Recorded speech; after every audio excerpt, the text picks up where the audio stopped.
मोहम्मदपुर वावई की बात नहीं हो रही, बल्कि हजरात कुर्बो जवार में किसी भी जगह पर पहुंच जाओ, ये अलग बात है कि किसी जगह पर लोग ज्यादा हारते होते हैं और किसी जगह पर लोग कम हारते होते हैं, कहीं किल्लत होती है और कहीं कसरत होती है, लेकिन पाए जरूर जाते हैं। दौरे हाजिर में आप हजरात जायजा लीजिए, जिन चीजों के बारे में मैं और आप हजरात कभी तसव्वुर नहीं कर सकते थे, जिनके बारे में कभी सोच नहीं सकते थे, जिसे मेरे और आप हजरात के मुआशरे में दलाली कहा जाता है, दलाली एजेंटी, उसी हजरात दलाली को कौम मुस्लिम के नौजवान करते हुए नजर आ रहे हैं। अल्लाह की पनाह, न जाने हजरात इससे फायदा क्या होगा, कब तक इस पैसे से वो पेट को पालेंगे, कब तक आखिर हजरात इस कमाई से वो अपने बच्चों की परवरिश करेंगे, कब तक हजरात वो बुरगन ग़िज़ाएं खाएंगे इस पैसे से, कब तक किसी का दिल दुखाने के बाद, बीच में पैसे मारने के बाद हजरात दुनिया के अंदर वो तरक्की करेंगे। एक बात मैं तुम्हें बताना चाहता हूं, ऐ लोगों सुनो, ऐसा पैसा कभी तरक्की का सबब नहीं बनता है, ऐसा पैसा कभी तुम्हारी कौम के लिए, तुम्हारे बच्चों के लिए नश्व-नुमा का हजरात सबब नहीं बन सकता है, ऐसा पैसा कभी तुम्हें दीनों दुनिया की फलाह नहीं दे सकता है। अगर पैसा तुम्हें दीनों दुनिया की फलाह देगा तो वो पैसा तुम्हें दीनों दुनिया की फलाह देगा हजरात, जो जायज पैसा होगा, जो अल्लाह और रसूल के नाम पर कमाया गया होगा, वो पैसा के जिसे कमाने की इजाजत शरीयत ने तुम्हें दी है, वो पैसा कभी तुम्हारे लिए तरक्की का सबब नहीं बन सकता। हमने देखा है मुआशरे के अंदर अगर ऐसा पैसा कमा भी लिया जाता है तो कभी औलाद बिगड़ जाती है, कभी खानदान बिगड़ जाता है, कभी घर-बार बिगड़ जाता है, कभी कारोबार बिगड़ जाता है, कभी मुआशरे के हालात बिगड़ जाते हैं, कभी हजरात बच्चे बिगड़ जाते हैं, कभी घर वाले बिगड़ जाते हैं, कभी घर की बच्चियां बिगड़ जाती है। देखने में ये आ रहा है आए दिन, इसीलिए आगे बढ़कर के बताना चाहता हूं, ऐ लोगों सुनो, तुम गुलामान मुस्तफा हो और गुलामान मुस्तफा की शान ये हुआ करती है कि हम हजरात हराम खाने के लिए पैदा नहीं हुए, बल्कि अल्हम्दुलिल्लाह हम हराम हलाल खाने के लिए पैदा हुए हैं। हम गुलाम मुस्तफा है और गुलाम मुस्तफा की शान ये होती है कि गुलाम मुस्तफा अगर कदमों को आगे बढ़ाता है तब नबी का नाम लेकर कदमों को पीछे हटाता है, तब नबी का नाम लेकर कमाता है, तब नबी का नाम लेकर खाता है, तब नबी का नाम लेकर उसकी जिंदगी की आदत ये होती है, उसकी खसलत ये होती है हजरात, उसका शियार ये होता है, उसकी आदत ये होती है कि जीऊंगा तब नबी के नाम पर और मरूंगा तब नबी के नाम पर, और दुनिया वालों को ये बता दूंगा कि जाता हूं लेकिन दीवाना मुस्तफा बनकर के जा रहा हूं, और जब दीवाना मुस्तफा बनकर एक गुलाम मुस्तफा जाएगा तो मेरा यकीन ये कि उसकी दुनिया भी कामयाब होगी और इंशाअल्लाह उसकी आखिरत भी कामयाब होगी। बेशक सुभान अल्लाह, नारा तकबीर, नारा रिसालत, जश्न ईद मिलादुन नबी, मसलके अहले हज़रत उलमा असनाद रज़ा साहिब क़िबला। अच्छा, सुनना है कि नहीं सुनना है आप हजरात? ये यहाँ पर गिनती करना है आप हजरात, ऐसा तो नहीं है कि गिनती कर रहे हो, गिनती करने में भी मैं और आप हजरात बड़े होशियार हैं, बड़े तेज तर्रार हैं। एक जगह पर तकरीर हो रही थी, तकरीर के बाद में एक साहब मेरे पास आए, आकर के मुझसे कहने लगे, बोले हजरत सही ठीक ठाक दाव लग गया आज तो। मैंने कहा हाँ अल्हम्दुलिल्लाह, अल्लाह का शुक्र है, जितना भी आ जाए अल्लाह का करम है हजरात, जो भी दे रहा है अल्लाह ही तो दे रहा है, अल्लाह के अलावा कौन दे सकता है मियाँ? थोड़ा आए तब अल्लाह दे रहा है, ज्यादा आए तब अल्लाह दे रहा है। वो मुझसे मुस्कुरा करके कहने लगे, बोले आज तो 2770 रुपए आ गए। मैंने कहा भाई हैरत है, और अगर हस्सानी साहब के गिनने लगे तब कहने लगे, बोले 2770 रुपए आ गए आज। मैंने कहा मैंने अभी गिने नहीं है, काउंटिंग नहीं की है, कैलकुलेट नहीं किया, हिसाब नहीं लगाया, थोड़ी देर के बाद गिन करके बताऊंगा। तो नजर की तेजी देखें, ये तो अपना अपना काम करने के लिए आते हैं, कुछ देने वाले आते हैं और कुछ गिनने वाले भी तो आते हैं, कुछ बोलने वाले आते हैं और कुछ हजरात मोहतरम ना बोलने वाले भी आते हैं बज़म के अंदर। ये तो अपनी अपनी तरह का मामला होता है, लेकिन उसकी नजर की तेजी देखें कि पैसों को जब काउंट किया गया, जब गिना गया तो पता चला कि 2770 ही रुपए थे। अंदाजा करें हजरात कितनी तेज होती है गिनने वालों की नजर। तो ये तो अपना अपना काम होता है, कोई गिनने के लिए आता है और हजरात मोहतरम कोई सुनने के लिए आता है, कोई हजरात सुनने के साथ साथ देने के लिए भी आता है। बहरहाल हाँ, एक बात मैं तुम्हें जरूर बताना चाहूंगा, और वो बात ये है, चाहे कम आए, चाहे ज्यादा आए, चाहे थोड़ा आए, चाहे कसरत से आए, लेकिन एक बात का हमेशा ख्याल रखा, अल्लाह के मर्जी के बगैर कोई अमीर नहीं हो सकता है दुनिया के अंदर। और हजरात जिसे देता है अल्लाह देता है। अगर दुनिया वालों से मांगोगे तो दुनिया में जलील ख्वार हो जाओगे, दुनिया वालों के पैसे पर नजर रखोगे तो कभी दुनिया के अंदर तरक्की नहीं कर सकोगे। हाँ, एक बात जरूर है, अगर तुम अल्लाह से मांगोगे तो अल्लाह के खजाने इतने हैं कि वो तमाम जहान को अता करता है, लेकिन फिर भी उसके खजानों में कोई कमी नहीं आती है। अल्लाह वो इतना अता करता है कि जिसके बारे में मैं और आप हजरात तसव्वुर नहीं कर सकते। है, दुनियादार से मांग कर देखना। तुम्हें 1 लाख दे सकता है कोई, 2 लाख दे सकता है, 10 लाख दे सकता है, 20 लाख दे सकता है, उसकी गिनती हो सकती है, लेकिन अल्लाह जब अता करता है तो उसे कोई शुमार और गिनती नहीं कर सकता। अच्छा बात समझ में आ रही कि नहीं आ रही जी? बहुत भाई का भी काम कर दो, इनका भी काम कर दो, जिस मकसद के लिए आए हैं जल्दी से काम कर दो। हजरात कुछ सुनाना चाह रहा हूँ और सुनाना भी बेपना जरूरी है। आप हजरात भी सुनने के लिए आए हैं, मैं भी सुनाने के लिए आया हूँ। कोशिश कर रहा हूँ कुछ नसीहत की बातें आप हजरात के गोश गुजार कर दो। एक वाकया मैंने पढ़ा हजरत सालिम के ताल्लुक से, खुदा की कसम जिस्म के रोंगटे खड़े हो गए, रुए खड़े रोआ खड़ा हो गया। हजरात एक शख्स तवाफे काबा कर रहा था, अचानक वक्त का बादशाह आ गया और बादशाह का नाम है अब्दुल मलिक। हजरात वो भी तवाफे काबा करने के लिए आया हुआ था, लेकिन हजरात बादशाह की नजर एक ऐसे नौजवान पर पड़ी कि हजरात चेहरा मुस्कुरा रहा था और हजरात पेशानी के अंदर नूर छलक रहा था। इतना खूबसूरत नौजवान कि दिल ने यह कहा था कि ये कोई मामूली नौजवान नहीं हो सकता है। बादशाह ने देखा तो बादशाह खुद मुताज्जिब हो गया। ऐसा जलाली चेहरा, इतनी नूरानियत में ढला हुआ चेहरा, इतना पुरकशिश चेहरा कि जिसे देखने के बाद हजरात खुदा याद आ जाए। बादशाह सोचने लगा कि आखिर यह है कौन, लेकिन हजरात जब जिस्म को देखा गया, उसके लिबास को देखा गया तो उसका लिबास फटा हुआ था, उसका पैराहन फटा हुआ था। वो जिस्म पर जो कपड़े पहने हुए था हजरात उस पर न जाने कितने पैबंद लगे हुए थे। बादशाह ने देखा, लेकिन बादशाह गया तवाफे काबा करते हुए उसके पास और जाने के बाद में कहा था, ऐ नौजवान तेरा चेहरा देखने के बाद दिल ये कह रहा है कि तू कोई मामूली शख्स नहीं है। हजरात यकीन ये कह रहा है कि तू किसी बड़े खानदान का फर्द है। जे तो बता कि आया कहां से है, तेरे बाप का नाम क्या है, तेरी माँ को क्या कहा जाता है, कौन से कबीले से तेरा ताल्लुक है, कौन से खानदान से तेरा ताल्लुक है। हजरात जब पूछा गया था तो बताने वाले नौजवान ने बताया, मैं अब्दुल्लाह का बेटा हूं और हजरत उमर का पोता हूं। जैसे ही कहा गया, बताया गया, पैरों तले से जमीन निकल गई। अब्दुल्लाह के बेटे और हजरत उमर के पोते। एक बात तो बताओ तुम जरा, तुम्हारे जिस्म पर फटा हुआ लिबास है, पोसीदा पैराहन है तुम्हारा, जिस्म पर पैबंद लगे हुए कपड़े हैं, सिर्फ एक बात बता दो, क्या तुम्हारे पास पहनने के लिए कपड़े नहीं है? हजरात नौजवान ने कहा था, अल्हम्दुलिल्लाह जितने भी कपड़े हैं अल्लाह का शुक्र है, नाजायज नहीं है बल्कि जायज है। बेशक सुभान अल्लाह। अतलसों का मुखाब पहन लेना ये कमाल की बात नहीं। मुंह के अंदर चाहे हजरात पानी का एक कतरा जाए लेकिन वो जायज होना चाहिए, ये सबसे बड़े कमाल की बात है।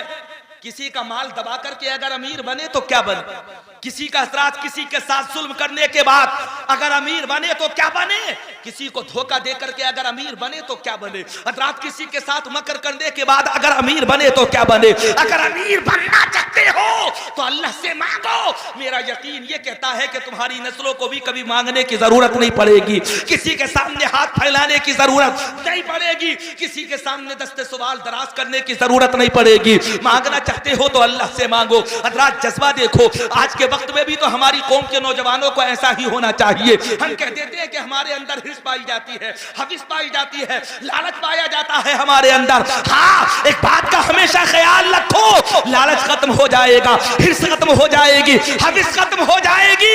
सिर्फ ये तसव्वुर करो कि मेहनत करना हमारा काम है और रिस्क अता करना ये रब की रहमत का काम है। मेरा यकीन ये कहता है कि हिर्सो तमा खत्म हो जाएगा। हजरात बादशाह वक्त ने पूछा था, अमीरुल मोमिनीन ने पूछा था, नौजवान आखिर अगर तुम्हारी कोई जरूरत है तो बता दो, तुम्हारी जरूरत पूरी की जा सकती है, तुम्हें पैसा दिया जा सकता है, तुम्हें अमीर बनाया जा सकता है। हजरात पूछने वाले ने जब पूछा था तो बादशाह वक्त को जवाब मिला था, एक तरफ वक्त का बादशाह, अब लेना अपनी अपनी जिंदगियों का जायजा। हम तो अमीरों से मरूब हो जाते हैं, हम तो दौलत वालों से मरूब हो जाते हैं, हम तो उहदेदारों से मरूब हो जाते हैं, हम तो मनसबदारों से मरूब हो जाते हैं, लेकिन अल्लाह के वो बंदे भी होते हैं जो बादशाह वक्त के सामने भी कभी मरूब नहीं होते, कभी डरते नहीं। उसकी वजह ये होती है, जिसके सीने में दौलत ईमान होता है वो कभी बंदे से नहीं डरता, अगर वो डरता है तो खुदा से डरता है। बेशक सुभान अल्लाह।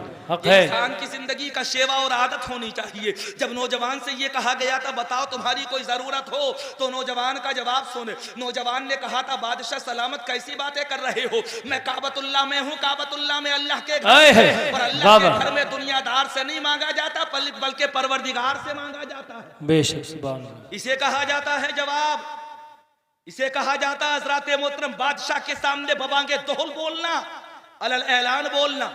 हजरत सालिम ने कहा था बादशाह सलामत, अल्लाह के घर में हूं, अगर मांगूंगा भी तो अल्लाह से मांगूंगा, तुमसे नहीं मांगूंगा। थोड़ी देर के लिए बादशाह रुका, काबे के दरवाजे के हरम पाक के बाहर आकर के खड़ा हो गया। कभी तो आएगा ये बाहर, जब बाहर आएगा तभी से कहा जाएगा कि कोई हाजत हो तो मांग लो, कोई बात पूरी कराना चाहते हो तो करा लो। बादशाह वक्त तुमसे खुद कह रहा है। हजरात एक बादशाह रुक करके इंतजार कर रहा है, एक अल्लाह के नेक बंदे का हजरात हरम पाक से बाहर आने का। बादशाह वक्त इंतजार करता रहा। वो नौजवान अल्लाह की मोहब्बत में गुम होकर के तवाफ़े काबा करता रहा, वक्त गुजरता रहा। और जब वक्त गुजरा तो थोड़े टाइम के बाद में नौजवान हजरात हरम पाक से निकल करके बाहर आया। बादशाह मौजूद था। बादशाह ने नौजवान को रोकने के बाद में कहा था, ऐ नौजवान, अब तो तू अल्लाह के घर से बाहर आ गया है, अब अगर मांगना चाहता है तो मांग ले, सवाल करना चाहता है तो सवाल कर ले। जो तू सवाल करेगा तेरे सवाल को पूरा किया जाएगा, मांग ले जो मांगना चाहता है। अब सुनो नौजवान का कहना। नौजवान ने कहा था, अल्लाह के घर में तो इसलिए नहीं मांग सकता था क्योंकि वो अल्लाह का घर था, लेकिन जब तुम मुझसे ये कह रहे हो मांग लो जो मांगना चाहते हो, तो मुझे एक बात बताओ, तुमसे दुनिया का मांगू या आखिरत का मांगू? क्या कहनी बात, दुनिया का मांगू या आखिरत का मांगू? बादशाह थरथराने लगा।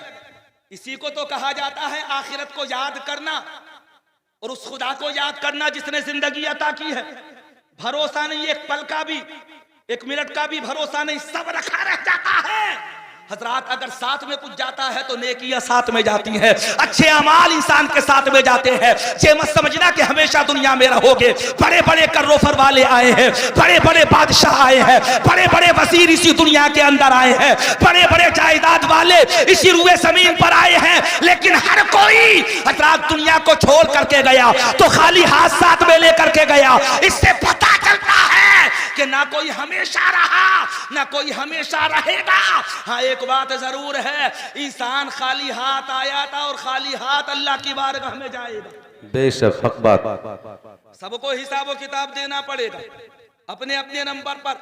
हजरत सालिम कहने लगे बादशाह वक्त, अब्दुल मलिक बिन मरवान, ये तो बताओ तुम मुझे दुनिया अता कर सकते हो या आखिरत? बादशाह कांपा, उसके जिस्म पर लर्जा तारी हुआ और लर्जा तारी होने के बाद बादशाह वक्त ने कहा था, सालिम मेरे कब्जा इख्तियार में आखिरत नहीं, अगर तुम मांगना चाहते हो तो तुम मुझसे दुनिया मांग लो, जितनी दौलत मांगोगे दे दूंगा, गवर्नरी मांगोगे दे दूंगा, ओहदा मांगोगे दे दूंगा, सल्तनत का कोई हिस्सा मांगोगे दे दूंगा, किसी मुल्क की तमन्ना करोगे दे दूंगा, शहर हिजाज हजरात हिजाज मुकद्दस में से जो मांगना चाहते हो मांग लो। जिस चीज का तुम सवाल करोगे तुम्हारे दामन उम्मीद को भर दिया जाएगा, लेकिन मांग करके तो देखो। हजरात जवाब सुने। हजरत सालिम कहते हैं, ऐ बादशाह वक्त, जब आज तक मैंने खुदा से दुनिया नहीं मांगी तो मैं तुझसे दुनिया क्यों मांगू? बेशक हक बात। मैंने दुनिया बनाने वाले रब से दुनिया नहीं मांगी, तो फिर मैं तुझसे दुनिया का सवाल क्यों करूं? बादशाह आजिज आ गया। बादशाह ने कहा था, ऐ सालिम यहां आकर के मैं मजबूर और बेबस हूं, दुनिया तुम नहीं ले सकते और आखिरत मैं तुम्हें नहीं दे सकता। हजरत सालिम कहने लगे, ऐ बादशाह जब तुम मुझे आखिरत नहीं दे सकता तो फिर मेरा और तेरा ताल्लुक ही खत्म हो जाता है। वजह ये है, तू मुझे देना चाह रहा था, मैं लेना चाह रहा था, लेकिन मैं दुनिया लेना चाह रहा था, बल्कि मैं आखिरत लेना चाह रहा था। जब हजरत सालिम ने ये कहा था तो तारीखी जवाब सुने। बादशाह वक्त ने कहा था, सालिम ये तुम नहीं बोल रहे बल्कि ये तुम्हारा खून बोल रहा है। इससे पता चलता है कि बाप लाजवाब हो तो बेटा भी लाजवाब होता है, बाप अच्छा हो तो बेटा भी अच्छा होता है, और खास करके औलाद के ऊपर अच्छा असर पड़ता है माओं का। माएं अच्छी तलाश करो। और हजरात ये तो मानना पड़ेगा कि दुनिया छोड़ करके सब गए हैं और दुनिया छोड़ करके सबको जाना पड़ेगा। तारीख उठा करके देख लो, अल्लाह का कुरान तो ये कहता है, मिनहा खलकनाकुम व फीहा नुईदुकुम व मिनहा नुखरिजुकुम तारतन उखरा। इसी मिट्टी से हमने तुम्हें पैदा किया। अल्लाह इरशाद फरमाता है, मिनहा खलकनाकुम व फीहा नुईदुकुम, और इसी मिट्टी में हम तुम्हें लौटा रहे हैं। व मिनहा नुखरिजुकुम तारतन उखरा, और इसी मिट्टी से दोबारा तुम्हें निकालेंगे, जिंदा फरमाएंगे। अल्लाह ने बता दिया, ऐ इंसान तू मिट्टी था, मिट्टी है और तू हमेशा मिट्टी रहेगा। बेशक बेशक हक बात। कभी देखना जिस्म को छू करके, बदन को खुजा करके देखना, बड़े बड़े सफेद जिस्म वाले भी अगर अपने जिस्म पर नाखून मारेंगे तो उससे भी मिट्टी निकलेगी, मिट्टी की लकीरें पड़ जाएंगी बदन पर।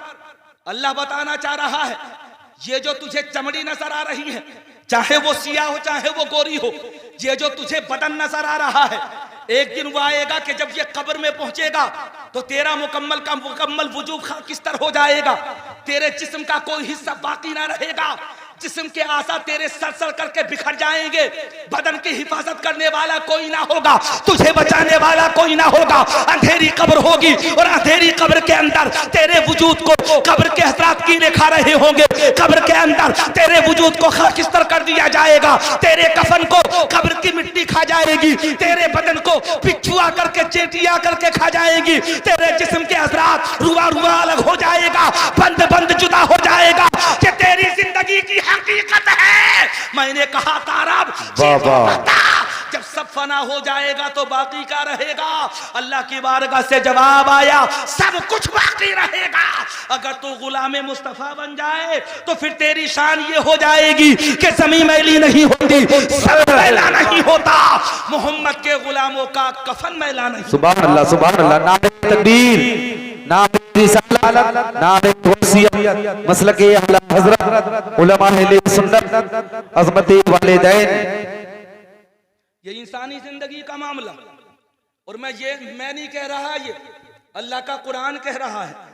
वजूद को बचाना चाहते हो, अगर ये चाहते हो कि कब्र में जाकर के मुंह रोशन हो जाए, और कब्र जिसके तसव्वुर से ही हजरात अइम्मा मुज्तहिदीन हमारे अकाबिरीन बुजुर्ग सहाबा थर्राने लगते थे, वो कब्र के जहां पहुंचने के बाद कोई सहारा नहीं, वो कब्र के जहां पहुंचने के बाद कोई उम्मीद की किरण नहीं, वो कब्र के जहां पहुंचने के बाद उजाला नहीं, वो कब्र के जहां पहुंचने के बाद किसी तरह का कोई नूर नहीं, वो कब्र के जहां पहुंचने के बाद कोई सहारा और तसल्ली और तशफ़ी देने वाला नहीं, वो कब्र के जहां पर कोई यावर मददगार नहीं, वो कब्र के जहां कोई सीने से लगाने वाला नहीं, वो कब्र के जहां पर कोई हजरात दस्ते शफ़क़त सर पर रखने वाला नहीं, वो कब्र के जिसके बारे में तसव्वुर किया जाए तो तसव्वुर से ही कलेजा दहल जाता है, जिसमें कोई रोशनदान नहीं, जिसमें हजरात हवा देने के लिए कोई झरोका नहीं, जिसमें कोई सांस लेने के लिए जगह नहीं, जिससे निकलकर भागने के लिए कोई रास्ता तक नहीं छोड़ा गया,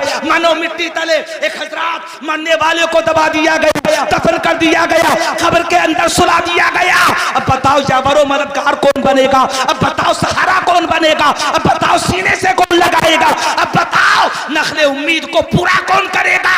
अब बताओ अंधेरी कब्र में उजाला कौन करेगा? अब बताओ रोशनी बन करके कौन आएगा? अब बताओ कब्र को मुनव्वर कौन करेगा? अब बताओ हजरात कब्र के अंदर उजाला कौन करेगा? एक ही आवाज आई, अगर कोई तेरा सहारा बन सकता है तो वह आमिना का लाल है, और वह ऐसा सहारा जो कब्र में तेरे लिए हजरात उम्मीद की किरण बनेगा, वह ऐसा सहारा जो तेरी अंधेरी कब्र को रोशन करेगा, बेशक ऐसा बेशक, सहारा हक बात। हजरात जो तेरी अंधेरी कब्र में रोशनी करेगा, वह ऐसा सहारा कि उससे बेहतर कोई दूसरा सहारा नहीं हो सकता, वह ऐसा सहारा कि हजरात जिसकी वजह से इंसान दुनिया के अंदर कहता है हाँ मैं मुस्तफा का गुलाम हूं। और हजरात यही अकीदत है, यही मोहब्बत है हमारे लिए उम्मीद की किरण बनी हुई है, यही हमारे लिए सहारा बना हुआ है।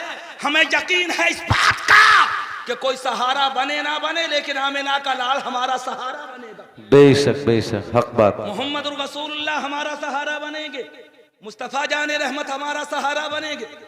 आज से 40 दिन पहले मरहूम मुश्ताक हुसैन का इंतकाल हुआ, और हजरात जब इंतकाल हुआ तो जाहिर सी बात है जनासा उठा, मरने वाले को दफनाया गया, कफनाया गया, गुस्ल दिया गया, कब्र के अंदर उतार दिया गया। पता चला कि हजरात अभी कब्र में उतरे चंद ही दिन गुजरे थे, बारिश पड़ी, और बारिश पड़ने की वजह से न जाने कितनी कब्रें जमीन के बराबर हो जाती हैं, न जाने कितनी कब्रें ऐसी हो हजरात जिसके तख्ते गिर जाते हैं, बरगे गिर जाते हैं। हमसे मसला पूछा जाता आप क्या करें हजरात? कब्र के बरगे गिर गए, तख्ते गिर गए, बताओ क्या करें? क्या कब्र को दोबारा बना दे? क्या कब्र के अंदर मिट्टी भर दें? क्या हजरात ऊपर मकबरा बना दे? क्या करें, किस तरह से करें? मसला पूछा जाता है, लेकिन कभी तुमने तसव्वुर किया कि एक दिन वो होगा कि हमारी कब्र की भी यही हालत होगी, एक दिन वो होगा कि हमारी कब्र के भी बरगे गिरेंगे, एक दिन वो आएगा कि उम्मीद की किरण कोई नजर नहीं आ रही होगी, एक दिन वो आएगा कि कब्र के निशानात तक मिट जाएंगे। हजरात 40 दिन, 20 दिन, 1 साल, 2 साल कब्र के निशानात तक मिट जाते हैं और फिर हालात ये होते हैं कि जिनके महलों में हजारों रंग के फानूस थे, झाड़ उनकी कब्र पर है और निशान कुछ भी नहीं। बेशक हक बात है। पता करो मसाइल का, कब्र के बरगे गिरे और मेरे और आप हजरात के नहीं, हर कब्रिस्तान में आप हजरात जायजा ले लें। किसी की कब्र जल्दी गिर जाती है, किसी की देर से गिरती तो सबकी है, किसी की बची हो तो बताओ। 10 साल पहले की किसी की कब्र तलाश करोगे तो मिलेगी नहीं, और जब पहले वालों की कब्रें नहीं मिली तो क्या हमारी कब्रें दुनिया वालों को मिल जाएंगी?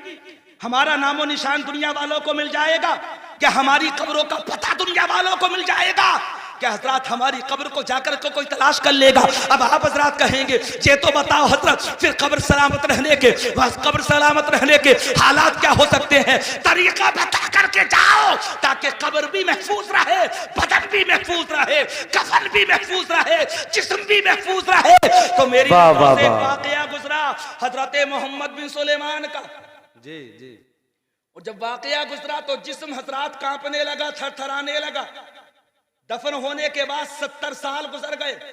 कितने साल? 70 साल। हमारे यहाँ पर तो कब्र को याद रखा जाता है हजरात 2-4 साल तक, कब्र के निशानात बाकी रहते हैं 2-4 साल तक। 40वें तक हमें कब्र की ज्यादा याद आती है। हजरात तीजे की फातिहा कब्रिस्तान में हो गई, 10वें की फातिहा सुबह की हो गई कब्रिस्तान में, और वो भी मौका लगा तो चले गए। और बहुत से मेहमान तो ऐसे होते हैं जो कब्रिस्तान में क्या जाएंगे, वो उस वक्त सो करके उठते हैं जब चाय और पापे तैयार हो जाते हैं। अल्लाह की पनाह ऐसे लोग भी आते हैं। एक बात बताओ ईमानदारी के साथ, तुम 40वें में आए हो, 20वें में आए हो, 10वें में आए हो, किस गरज से आए हो, किस मकसद से आए हो?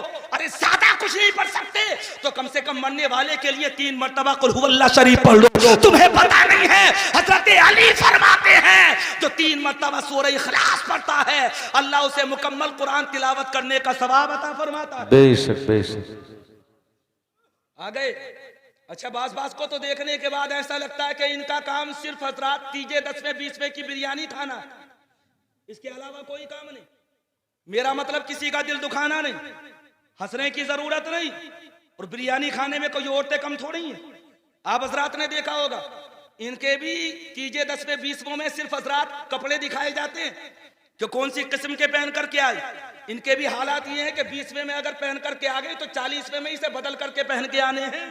ये कह देगी बोले अगर बदल करके नहीं गई तो औरतें पूछेंगी बोले ये तो हर दफा एक ही तरह के कपड़े पहन करके आती है। ये हालात है मरने वालों की महफिलों में आने वालों, 10वें में आने वालों, तीजों में आने वालों, हजरात महफिले इसाले सवाब में आने वालों, इस तरह की महफिलों में आने वालों जहाँ किसी का इंतकाल हो गया हो, अगर ज्यादा कुछ ना कर सको तो 3 मरतबा कुल हुवल्लाह शरीफ पढ़ लेना, ज्यादा कुछ ना कर सको तो 11 मरतबा कलमा शरीफ पढ़ लेना, ज्यादा कुछ ना कर सको तो मरतबा सूरह मुल्क पढ़ लेना, ज्यादा कुछ ना कर सको तो मरतबा सूरह यासीन पढ़ लेना, ज्यादा कुछ ना कर सको तो मरतबा सूरह रहमान पढ़ लेना।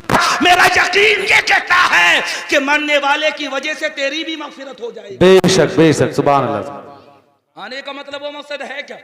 देखना आप हजरात, नमाज़े फजर का जब वक्त होता है ना तो बहुत से मेहमानों को तो जबरदस्ती उठाया जाता है, उठ जाओ चाय पानी तैयार हो गई जी, जल्दी से उठ करके जाएंगे, कुल्ली करेंगे और फौरन लग जाएंगे चाय पापों पर। मेरा मतलब ये नहीं कि हजरात खाओ मत, अगर तुम मेहमान हो तो तुम्हारे लिए जायज है, अगर तुम बाहर से आए हो तो तुम्हारे लिए जायज है, अगर तुम बाहर से आए हो तो तुम खा सकते हो, लेकिन ये तो बताओ कि आए किस मकसद के लिए हो। जी, बात सही है कि गलत? समझ में आ रही है? खत्म कर दूं? नहीं नहीं, 2-4 चीजें और भी सुना दूं, कहो मुस्कुरा करके सुभान अल्लाह। आने का मतलब वो मकसद क्या है? अच्छा, ताज्जुब तो तब होता है जब कोई घर से ये कहकर के आता बोले मैं दफन में जा रहा हूं, वो ये कहकर के आता बोले मैं नमाज़े जनाजा में जा रहा हूं, वो ये कहकर के आता बोले फला का इंतकाल हो गया उसके यहां पर जा रहा हूं। लेकिन सबसे बड़ा ताज्जुब तब होता है आया था दफन में, आया था इंतकाल में, आया था किसी की नमाज़े जनाजा में, और जब नमाज़े जनाजा की सफे लग गई, इमाम ने कहा था जल्दी से खड़े हो जाओ, सरपरस्त से इजाजत ले ली गई, वारिस से इजाजत ले ली गई, पूछ लिया गया नमाज जनाजा तैयार है, आ जाओ आकर के सफों में। लेकिन ताज्जुब तब हुआ हजरात जब 25% नमाज जनाजा पढ़ने वाले थे और 75% तमाशा देखने वाले थे। 75% तमाशा देखने वाले। अल्लाह की पनाह, कैसे इस बात का ख्याल नहीं कि एक दिन वो आएगा कि तेरी भी नमाज जनाजा होगी? कैसे इसे इस बात का एहसास नहीं कि एक दिन वो आएगा कि तेरी भी मसहरी के पीछे खड़े होकर, तेरी भी मसहरी की करवट में खड़े होकर के हजरात इमाम कहेगा अल्लाह अकबर। क्या तुझे इस बात का एहसास नहीं कि एक दिन वो आएगा कि हजरात तुझे भी मनो मिट्टी तले दबा दिया जाएगा? ऐ नादान सुन, अगर तुझे मौत याद आती है, अगर तुझे मौत की होलना की याद आती है, अगर तुझे मौत का खतरा लाहिक है, अगर तुझे इस बात का एहसास है कि एक दिन वो आएगा कि तुझे भी फना होना पड़ेगा, तुझे भी दुनिया से जाना पड़ेगा, तो एक बात का ख्याल रखना, अगर किसी की नमाज जनाजा में जाए तो नमाज जनाजा छोड़ना मत, बल्कि उसे पढ़ना। उसकी वजह ये है कि कभी हजरात तुम्हारे नमाज जनाजा पढ़ने की वजह से मरने वाला बख्शा जाएगा और कभी मरने वाले की वजह से तुम बख्शे जाओगे। बेशक बेशक, हक बात। मसला बता रहा हूं मैं तुम्हें, अच्छा समझ में आ रहा है कि नहीं आ रहा? हाँ बेटा, ए नौजवान, क्या हो गया तुम्हें? मोबाइल की स्क्रीन पर हाथ मार रहे हो तुम भी? रात के 11, साढ़े 11, 12 बज रहे हैं और तुम मोबाइल पर लगे हुए हो। कोई बात नहीं, सुबह अपनी अपनी हजाम अपना अपना किए जाओ, मैं खारो काम अपना अपना, ये तो अपना अपना मामला होता है। हजरात 11:30 बज रहे हैं और मैं कोशिश ये करूंगा कि 10-5 मिनट में अपनी गुफ्तगू को खत्म कर लूं। उसकी वजह ये है, जो सुनाना चाह रहा हो उसे सुन लीजिए तवज्जो के साथ में। एक हजरात बात को नसीहत के तौर पर बांध लीजिए और साथ में लेकर के जाना। अगर किसी के 10वें में जाओ, 20वें में जाओ, 40वें में जाओ, अगर ज्यादा कुछ ना कर सको तो कम से कम कुल्ली करके हजरात मरने वाले के लिए 3 मरतबा सूरह इखलास तो पढ़ ही सकते हो जी, हक बात। और औरतें घरों के अंदर मरने वाले के लिए 2-4 मरतबा अगर कुछ ना पढ़ सके तो सूरह फातिहा पढ़ ले।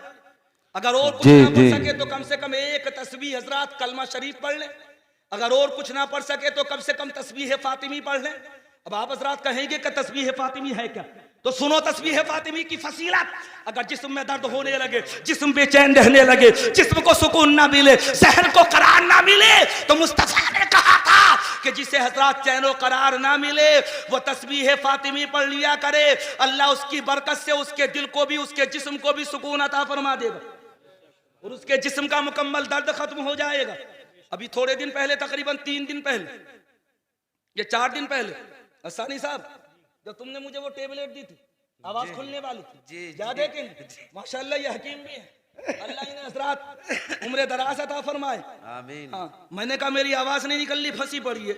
अब हमारा मामला तो ये, एक तो थी फटी हुई आवाज, वो मुहावरा है ना कि एक तो थी कड़वी और ऊपर से नीम पर चढ़ गई। हमारा मामला तो ये होता है, लेकिन हाँ तरन्नुम इन लोगों के पास होता है, आवाज़ें इन लोगों के पास होती। मैंने कहा मेरी आवाज़ नहीं निकल रही, जलसे में जाना है, तो मुझसे मुस्कुरा करके कहने लगे, बोले 10 से 15 मिनट के लिए मेरे पास आ जाओ, इंशाल्लाह आवाज़ खोल करके तुम्हें भेजूंगा। मैंने कहा जब ऐसी बात है तो पूरी रात भी मैं तुम्हारी यहाँ पर रुक सकता हूँ। कहने लगे, बोले नहीं इतनी लंबी मेहमानदारी नहीं करानी, सिर्फ 10 से 15 मिनट के लिए मेरे पास आ जाओ। मैं गया इनके पास, वाकई इनकी टेबलेट ने हजरात आवाज़ खोलने वाली गोली ने बड़ा अच्छा काम किया। आवाज़ खुल गई, आवाज़ खुलने के बाद में हजरात काम हो गया, जलसा भी हो गया, तकरीर भी हो गई। तो हजरात ये आवाज़ खोलने वाली गोली थी जिसने काम कर दिया। मतलब वो मकसद ये है बताने का, आप हजरात को आए लोगों सुनो, ये हजरात दुनिया की चीजें हैं, दुनिया की चीजें तो दुनिया के अंदर मेरे और आप हजरात के काम में आती है। लेकिन कभी आप हजरात ने इस बात का एहसास किया कि आवाज खोलने के लिए अगर हद आवाज कुशा की जरूरत होती है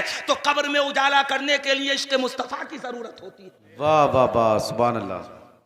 कब्र में उजाला करने के लिए इश्क मुस्तफा की जरूरत होती है और बगैर उसके ना काम होना था, ना होना है, ना होगा।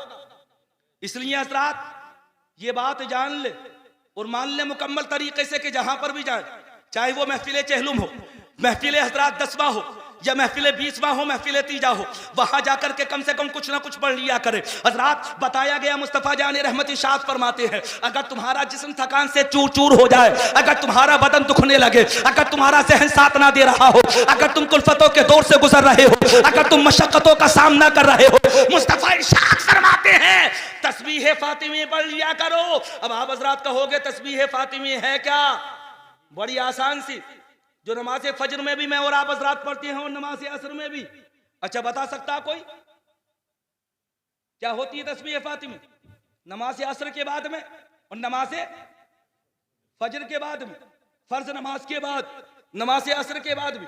अब आप हजरात सोच रहे होंगे हम बता करके क्या करेंगे, हालांकि पता तो सबको है, सभी पढ़ते हैं नमाज पढ़ने वाले, लेकिन हजरात जब बताने का नंबर आता है तो बताते कहाँ हैं? मैं और आप हजरात इमामों से कहलवाते रहेंगे पूरा साल नमाज, कि नमाज कहलवा दो, नमाज याद करा दो, लेकिन जब सुनाने का नंबर आएगा तो सोचने लगते हैं अब कहां से रफू चक्कर हुआ जाए, कहां से निकला जाए। ये हमारी जिंदगी का मामला होता है। तस्बीह फातिमी सुनो, मुस्तफा इरशाद फरमाते हैं जो शख्स चाहता है कि उसके जिस्म की थकान दूर हो जाए, उसके जहन को सुकून मिल जाए, वो 33 मरतबा सुभान अल्लाह, 33 मरतबा अल्हम्दुलिल्लाह और 34 मरतबा अल्लाह अकबर कह दिया करे। अल्लाह तबारक व तआला इसकी बरकत से उसके जिस्म को मुकम्मल सुकून अता फरमा देगा। बेशक बेशक। 33 मरतबा सुभान अल्लाह, 33 मरतबा अल्हम्दुलिल्लाह और 34 मरतबा अल्लाह अकबर। और ये नुस्खा जवानों के लिए भी है, बूढ़ों के लिए भी, हट्टे कट्टों के लिए भी है और कमजोरों के लिए भी। जिस्म में तो थकान सबके पैदा हो सकती है, मियाँ बीमार तो कोई भी हो सकता है। नौजवानों को नुस्खे आज के वक्त में ज्यादा बताए जाने चाहिए, क्योंकि हजरात वो अमल कर लेते हैं तो उकाबी रूह जब बेदार होती है जवानों में, नजर आती है उनको अपनी मंजिल आसमानों में। नौजवान अमल करें। हजरात जलसे में मैं जो बता रहा था, एक साहब मुझसे कहने लगे, बोले हजरत तकरीर कर रहे हो, एक मसला और बता देना। मैंने कहा मसला पूछो, क्या पूछना चाहते हो? वो कहने लगे, बोले ये जो अंगूठे चूमने का मामला है इसके बारे में थोड़ा सा बता देना। मैंने चलते चलते इबामी तौर पर बताया। मैंने कहा नादान, ये तरीका हमारा नहीं है, ये सुन्नी उलमा का तरीका नहीं है, ये सुन्नी बरेलवी उलमा का तरीका नहीं है, बल्कि ये हमारे असलाफ का तरीका है, हमारे अकाबरीन का तरीका है, और ये किसी और की सुन्नत को जिंदा नहीं करते। अगर तुम पूछना चाहते हो कि अंगूठे क्यों चूमे जाते हैं, उन्हें आंखों से क्यों लगाया जाता है, हजरात अंगूठे चूमने के बाद, लबों से लगाने के बाद आंखों की पुतलियों से क्यों लगाए जाते हैं, तो सुनो, ये किसी और की सुन्नत नहीं, हजरत आदम की सुन्नत है। और इसी को कहा जाता है। और उलमा फरमाते हैं जो नामे मोहम्मद सुन करके अंगूठे चूम कर आंखों से लगा लेगा, नाबीना नहीं होने देगा। सुभान अल्लाह सुभान अल्लाह सुभान। उसकी कुव्वते बीनाई कमजोर नहीं पड़ेगी। उलमा फरमाते हैं नामे मोहम्मद सुनो, अंगूठों को चूमो और आंखों से लगा लो, इंशाअल्लाह जिंदगी में तुम्हारी कभी आंखें नहीं दुखेंगी। दूसरा नुस्खा बताया गया, क्या हुआ सानी साहब? नजर ने नजर से मुलाकात कर ली, राहे खामोश दोनों और बात कर ली। दीवाने की नजरों को जहां देख रहा है, दीवाना खुदा जाने कहां देख रहा है। दीवाने को तहकीर से दीवाना ना कहो, दीवाना बड़ी सोच के दीवाना बना है। और हज़रात जहां तक मामला है सुनिए, उलमा फरमाते हैं, एक नुस्खा और बता दूं। अच्छा ईमानदारी के साथ बताओ, नमाज ईशा कौन कौन पढ़ता? बहुत कम पढ़ते हैं। अगर पैसे देने वाले ही सबसे पहले हाथ उठा देते तो कितना अच्छा रहता। मुस्कुरा करके कहो सुभान अल्लाह सुभान अल्लाह। नमाज ईशा दो नुस्खे मैंने तुम्हें बता दिए। एक नुस्खा ये था तस्बीह फातिमी का, दूसरा मैंने तुम्हें बताया जब भी नामे मोहम्मद सुनो हजरात अंगूठों को चूम करके आंखों से लगा लिया करो। तीसरा नुस्खा मैं तुम्हें बता रहा हूं, डाइंटिस्ट के पास ना जाना पड़ेगा, बुढ़ापे में हजरात सेब को नहीं पपोलना पड़ेगा, बार बार के हजरात किसी तगड़ी चीज को, हजरात कठिन चीज को, सख्त चीज को देखने के बाद ये नहीं कहना पड़ेगा बोले साहब हमारे तो दांत काम ही नहीं करते। एक नुस्खा और तुम्हें देकर के जा रहा हूं। मौजूदा जमाने में दो चीजों की बड़ी जरूरत है, और हजरात एक चीज ये है कि कुव्वते बीनाई कमजोर ना हो, उसकी वजह यह है कि मोबाइल का हम कसरत से इस्तेमाल करते हैं, और दूसरी चीज ये है कि दांत खराब ना हो। अगर दांत खराब हो गए तो फिर अल्लाह की नेमतों का जायका कैसे चखोगे? बात सही है कि गलत? ईमानदारी से बताओ। पीछे तक आवाज आ रही है, वहां तक पहुंच रही है? मैं तो सोच रहा था यही तक काम कर रही है आवाज। सुनो हजरात जी, दांतों की बड़ी अहम जरूरत, और इतनी अहम जरूरत है हमारे यहाँ पर एक साहब, नाम नहीं लूंगा, आगे गोहर अली गायब, इनके वो है ताऊ। आप हजरात जानते हैं रिश्ते की दावतें तो बड़ी करनी होती है ना हम तुमों के यहाँ पर, रिश्तों की दावतें। हजरात अब रिश्तों की दावत ऐसी होती है कि कौन सी चीज ऐसी होती है जो रिश्ते की दावत में मौजूद नहीं होती, और हम तुमों के यहाँ पर तो रंग बिरंगी खाने, मियां अल्लाह का शुक्र अदा किया करो, अल्लाह ने बड़ी ग़िज़ाएं हमें अता फरमाई है, ऐसी ऐसी ग़िज़ाएं जो हमसे पहले किसी को खाने नहीं मिली। अल्लाह तबारक व तआला ने वो ग़िज़ाएं हमें अता फरमाई है। तसव्वुर तो करो अल्लाह की ऐसी ऐसी नेमतें हम खा रहे हैं कि रात दिन अगर सजदे शुक्र अदा करें तो उसका हक अदा नहीं होगा। इतनी नेमतें हम अल्लाह की खा रहे हैं। अब थे हमारे यहाँ पर ऐसे रिश्ते की दावत, अब रिश्ते की दावत में तो जहां हजरात रसमलाई भी रखी हुई हो, जहां पर हजरात एक तरफ केक भी रखा हुआ हो, मिल्क केक भी रखा हुआ हो, रिश्ते की दावत ऐसी कि जहां पर बड़े बड़े खूबसूरत खाने रखे हुए हो, रिश्ते की दावत ऐसी कि जहां पर रसगुल्ले भी मौजूद हो, हर चीज मौजूद हो, तो वहां तो आदमी लपक लपक करके खाता है ना, जल्दी जल्दी हाथ आगे बढ़ा बढ़ा करके खाता है। वो ये सोचता है जितनी हाथ लगे खा लूं। लेकिन हमारे यहाँ पर तो एक साहब ऐसे मुंह में दांत नहीं और पेट में आंत नहीं। अच्छा, खत्म हो ही जाते हैं, जाहिर सी बात है। दांत उम्र आ जाती है तो मियाँ दांत ही क्या, कुव्वते बीनाई भी जवाब दे जाती है। उम्र आ जाती है तो ये हाथ भी कांपने लगते हैं। जब उम्र हजरात जवाब दे जाती है तो फिर हालात ये होते हैं, खुदा की कसम, कि बदन भी कांपने लगता है। सुभान अल्लाह। खुसूसी में नारे तकबीर, नारे रिसालत, नारे गौसियत, मसलके आला हजरत हजरत अल्लामा नाजिम रजा मंजरी साहिब किबला, हजरत अल्लामा नाजिम रजा मंजरी साहिब किबला। नारे तकबीर। आप लोग बैठे रहे, आप लोग। सुभान अल्लाह।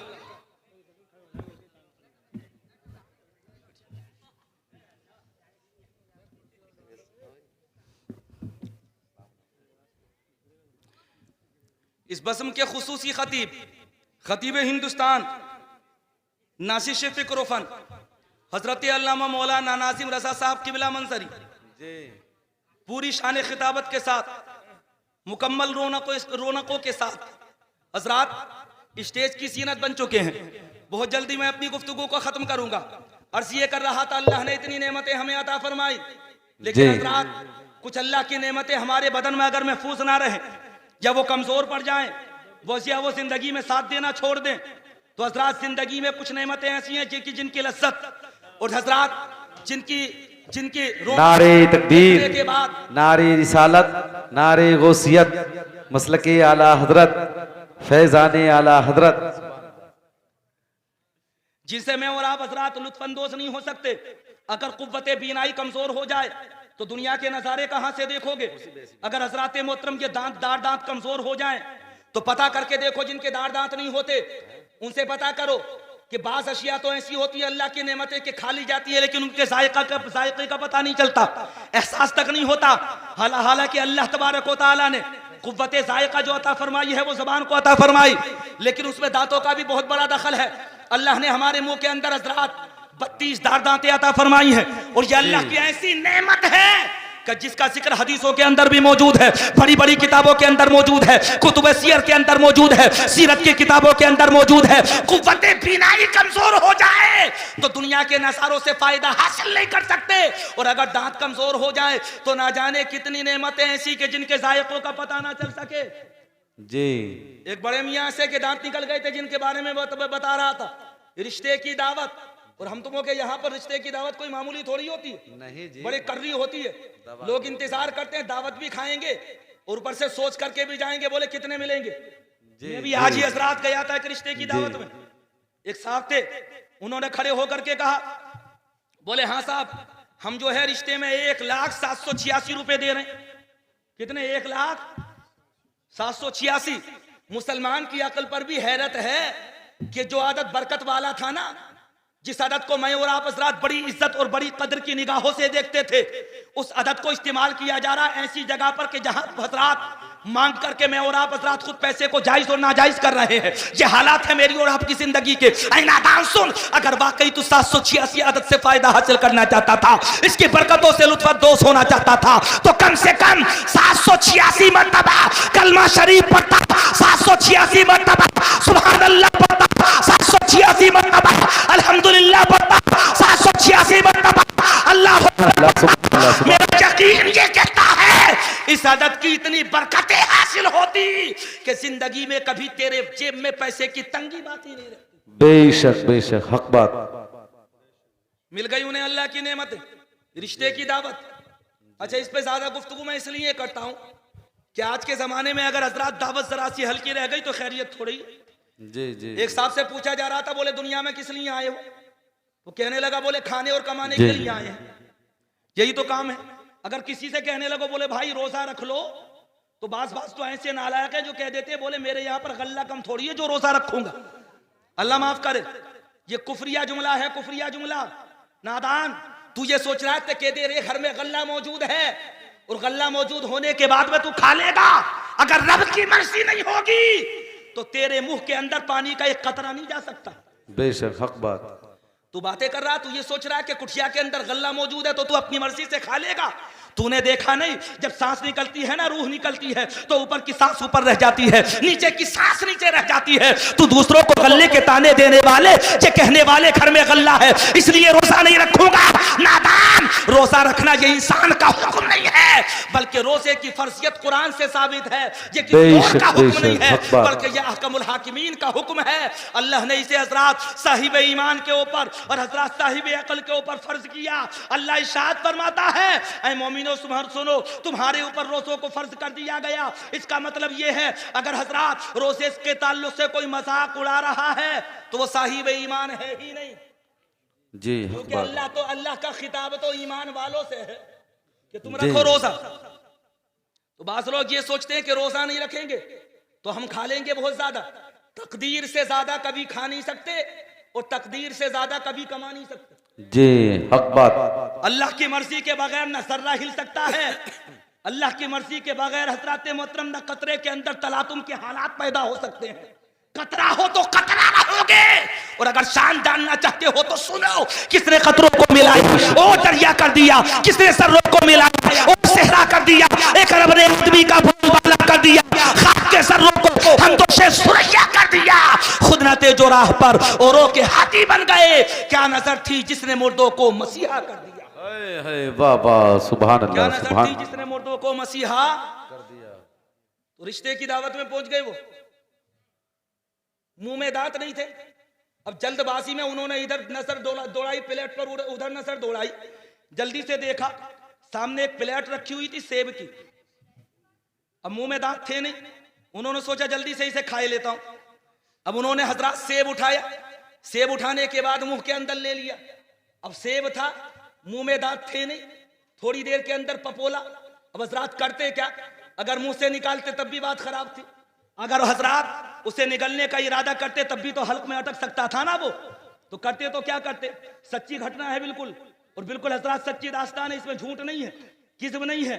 हजरात बातें भी वो बयान करनी चाहिए। मियाँ मुआशरे में एक दो बातें थोड़ी मिलती हैं मुझे और आप हजरात को, ऐसे ऐसे नाहंजान लोग मौजूद है कि हर तरह की मिसाल मिल जाएगी। मैंने जो तुम्हें बताई इसे कोई शैतान कहने थोड़ी आता आसमान से जमीन पर, इसे भी कहने के लिए दुनिया के अंदर इंसान ही मौजूद है जो ये कह देते हैं कि हम रोजा क्यों रखे। अल्लाह ने हमारी कुटिया में हमें गल्ला दिया है। नादान, तुझे पता नहीं, अगर अल्लाह ने तेरे नसीब का रिस्क खत्म कर दिया ना तो दुनिया की कोई ताकत तेरे मुंह के अंदर एक कतरा तक नहीं उतार सकेगी। बेशक बेशक हक बात। समझता क्या है नादान तू। अब शुरू से लेकर के आखिर तक पपोला। मैंने उनसे कहा दावत का क्या हुआ, बोले हजरत आज तो एक सेब के टुकड़े में ही मुकम्मल दावत निकल गई। जी जी। इतने उसे चारों तरफ घुमा फिरा करके घुलाया, इतनी देर में पता चला कि लोग टिश्यू पेपर से हाथ साफ कर करके उठ रहे थे। फिर मैंने सोचा अब करूं क्या। हजरात बिल आखिर दावत बीच में छोड़नी पड़ी। तो दांतों की भी बड़ी अहमियत है, कुव्वत बीनाई को बड़ी अहमियत हासिल है। और सुनो, कुव्वत समात ये भी बड़ी जरूरी चीज है। अल्लाह तबारक व तआला ने इसे भी लाजवाब बनाया। ये परवरदिगार आलम की वो नेमतें हैं जिनका कोई तोड़ नहीं, जिनका कोई बदल नहीं। तुम आंखें बनवा लेना, लेकिन आंखों में वो मजा नहीं आएगा जो कुदरती आंखों में मजा आएगा। तुम हजरात दांत लगवा लेना लोकल, कितने ही महंगे लगवा लेना, दांत काम तो कर सकते हैं लेकिन वो लज्जत वो जायका नहीं दे सकते जो कुदरती दांत देते हैं, जो कुदरती दांत अता करते हैं। बताना चाहता हूं लोगों, सुनो, कुव्वत बीनाई को भी महफूज रखो। और खास करके नौजवानों से कहना चाह रहा हूं, मोबाइलों का इस्तेमाल कम से कम करो। रात को 1-1, 2-2 बजे तक मोबाइल मत देखो। अगर कुव्वत बीनाई कमजोर हो गई तो इसका कोई बदल नहीं है दुनिया में। बिस्तरों में छुप छुप करके देखते हैं मोबाइल, रात को चौराहों पर इधर उधर बैठकों पर बैठ करके मोबाइल देख रहे हैं रात के 12-12 बजे तक, 1-1 बजे तक, 2-2 बजे तक। क्या देख रहे हो? बोले IPL आ गया। क्या देख रहे हो? एशिया कप आ गया। क्या देख रहे हो? T20 वर्ल्ड कप आ गया। क्या देख रहे हो? इंटरनेशनल मैच आ गए। क्या देख रहे हो? हॉकी आ गया। क्या देख रहे हो? हजरत दी कपिल शर्मा शो आ गया। क्या देख रहे हो? नाटक आ गया। क्या देख रहे हो? नाच गाना आ गया। क्या देख रहे हो? डांस आ गया। लेकिन कभी तूने ये तसव्वुर किया है कि तेरी जिंदगी की जरूरी हिस्से नहीं है? अगर तेरी जिंदगी का जरूरी हिस्सा है तो दुनिया के अंदर कमा, और कमाने से पहले अल्लाह की इबादत कर ले, क्योंकि पहले अल्लाह की इबादत है और बाद में खेती और तिजारत है। अगर अल्लाह की इबादत करके तू कमाएगा तो तेरी जिंदगी का हर लम्हा इबादत बन जाएगा। बेशक बेशक, हक बात। बड़ी जरूरी चीज है, वो भी नुस्खा मैं तुम्हें बता रहा हूं, मुजर्रब है, आजमूदा है, और बड़े बड़े अकाबिर उलमा ने लिखा है। ये जो मैंने तुम्हें बताया ये भी मैंने तफसीर नईमी में पढ़ा था, और ये जो मैं तुम्हें दूसरा बता करके जा रहा हूं, क्या हुआ? बताशे नहीं बांटोगे? अभी कहां जा रहे हो? अच्छा, पानी पीने जा रहे हो? अभी तो तुम्हें बताशे भी बांटने हैं ना। तुम नहीं बांटोगे? तुम ही तो बांटोगे इंशाअल्लाह। घबरा क्यों रहे हो? जब हर जगह बांटते हो तो यहां क्यों नहीं बांटोगे? न जाने कितनों के 40वें में बांटे होंगे, मुश्ताक हुसैन के 40वें में और बांट दो। ये तो अल्लाह जाने फिर नंबर लगे ना लगे। हजरात, क्या मालूम किसके यहां पर बांटना नसीब हो, किसके यहां पर बांटना नसीब ना हो।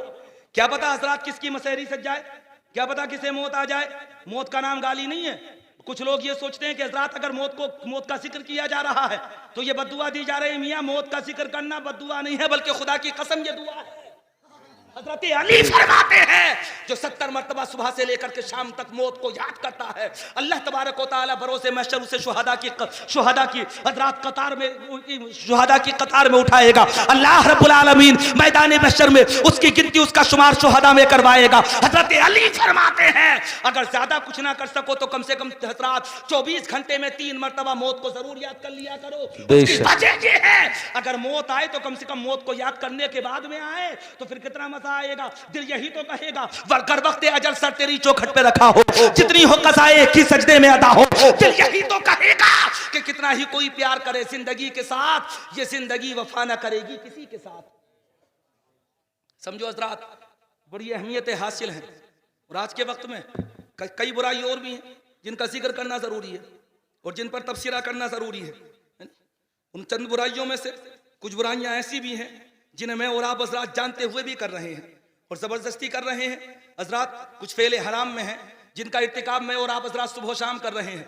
अल्लाह माफ करे, नाम लेकर नहीं कहूंगा, लेकिन जो असल चीज है उसे बता करके जरूर जाऊंगा, और बताना भी बड़ा जरूरी है। कुछ लोग समझते हैं कि दाढ़ी को अहमियत हासिल नहीं है। मियां, शरीयत के अंदर दाढ़ी को बड़ी अहमियत हासिल है, और इतनी अहमियत हासिल है दाढ़ी को कि मुस्तफा जाने रहमत इरशाद फरमाते हैं कि दाढ़ी रखना मेरी सुन्नत। बाबा, और जो ऐसे दौर फिर फितन में दाढ़ी रखेगा उसे तो अल्लाह 100 शहीदों का सवाब अता फरमाएगा। बेशक, सुभान अल्लाह, सुभान अल्लाह, सुभान अल्लाह। 100 शहीदों का सवाब अता फरमाएगा। एक सिहाबी रसूल थे, उनकी ज़कन पर सिर्फ एक ही बाल मुबारक था, एक ही मुंह मुबारक। लोग देखते थे और जब वो आते थे तो हजरात उन्हें देखने के बाद लोग मुस्कुराया करते थे। उन्होंने सोचा हो सकता है कि इस बाल की वजह से, इस मुंह मुबारक की वजह से हजरात मोहतरम लोग मुझे देखने के बाद में मुस्कुराते हो, होठों पर तबस्सुम लाते हो। बहरहाल जो भी हुआ हो, एक सिहाबी रसूल के ताल्लुक से तो मैं ये नहीं कह सकता कि हजरात उन्होंने अपने बाल को तरशवा दिया या उन्होंने अपने बाल को उखेड़ दिया, लेकिन जब वो नबी की बारगाह में आए तो मुस्तफा जाने रहमत इरशाद फरमाते हैं, ऐ मेरे सिहाबी सुनो, तुम्हारी ज़कन पे ये जो बाल मौजूद है ये तनहा नहीं है, बल्कि अल्लाह की रहमत के फरिश्तों को इस पर झूलते हुए देखता हूं। ये अल्लाह के नबी ने इरशाद फरमाया था। तो ये बड़ी जरूरी चीज है, हल्के में मत लो भाई। नमाजें भी पढ़ो, चाहे सहरी में मुर्गा खा लो, ये एक अलग बात है। खा कुछ भी लो सहरी में, हाँ सहरी में ही खाया जाएगा, दोपहर में नहीं। अरे कुछ लोग ऐसे होते हैं जो सहरी में भी खा लेते हैं, नाश्ते में भी खा लेते हैं, आपको क्या पता? हमें पता नहीं है क्या? हमारे एक मिलने वाले थे, वो थे एक जगह पर हमारे साथ में। अब वो पता चला कि सहरी का वक्त आया तो देसी मुर्गा बना हुआ था।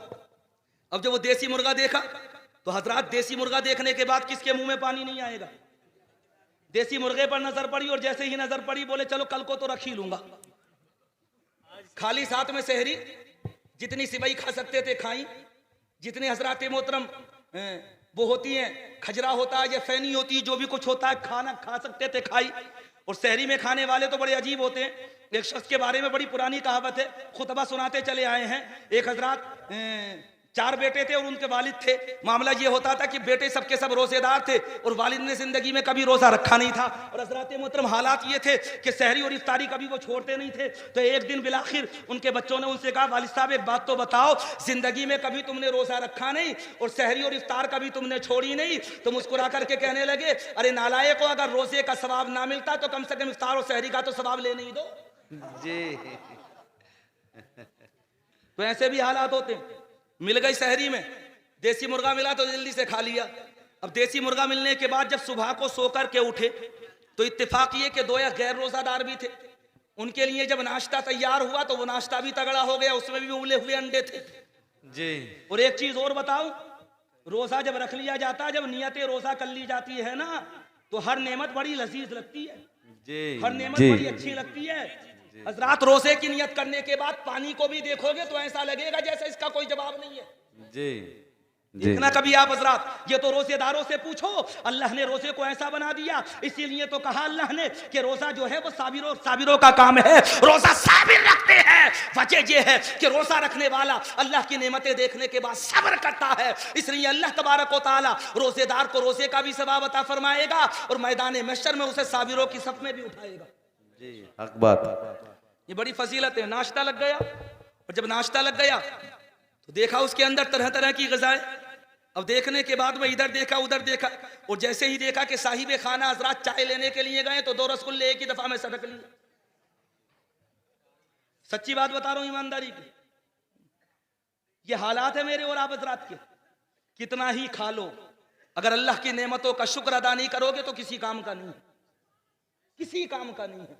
लेकिन अगर खा करके अल्लाह की नेमतों का शुक्र अदा कर लो, रमजान के महीने में नहीं, कभी सोचो कि रमजान के महीने में खाने की इजाजत दे रहा हूं।